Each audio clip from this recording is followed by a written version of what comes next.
বান্ধবী রে, আমি মনে হয় বেশি দিন আর বাঁচতাম না। কেন, কি হয়েছে তোর? ডাক্তার কইছে দিনে 24 ঘন্টা টাকার ভিতরে থাকতে। আমার নাকি রক্তে টাকা নাই, কিডনিতেও টাকা নাই, হার্টে টাকা নাই।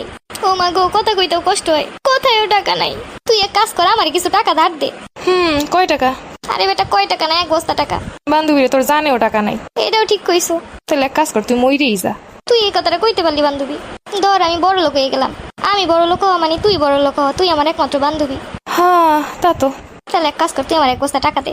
আমি তো নিজের সই কোনোদিন 1 বস্তা টাকা দিই না, তোরে কেমনে দিব? বেস্ট ফ্রেন্ড হয়ে বেস্ট ফ্রেন্ডের জন্য এইটুকু করতে পারবি না? থাক, লাগবো না এমন বান্ধবী যে বান্ধবী মরার আগে একটা শখ পূরণ করলো না। মনে করে দেখ তোর জন্য কি না করছি। কাছে একদিনও কোনোদিন বই নিয়ে আসিস নাই, আমার বই দিয়ে সারা বছর ক্লাস করছিস, সারা বছর আমার টিফিন দিয়ে টিফিন করছিস। এমনকি তোর জন্য আজকে একটা বয়ফ্রেন্ডও বানাই নাই। একটা বয়ফ্রেন্ড থাকলেও নাইলে 1 বস্তা টাকা চাইতাম। আরে বান্ধবী, এই বান্ধবীর জন্য সারা বছর এত কষ্ট করলাম। ভাই তোর সাথে আর 10 মিনিট কত গেলে আমার মাথায় হ্যাং হয়ে যাইব। বান্ধবী এখনো সময় আছে, 1 বস্তা টাকা দে। বান্ধবী, এই বান্ধবীর জীবন বাঁচানোর জন্য এইটুকু করবি না? ভাই আমার কাছে 1 বস্তা কেন, আমার কাছে 1 পয়সাও নাই। আচ্ছা, তাহলে আরেকটা উপায় আছে। আবার কোন উপায়? সামনে তুই ঈদ, তুই যে সালামিগুলো পাবি অর্ধেক তোর অর্ধেক আমার। আইছে সালাম করবো, আমি টাকা নিব। যা, লাগবো না তোর মতো বান্ধবী। তোর কাছে 1000 টাকা দাঁড়ছিলাম, তুই দিছিলি? টাকা না থাকলে কোন জায়গা দিয়ে দিমু? তাইলে দেখ, আমার কাছেও টাকা নাই।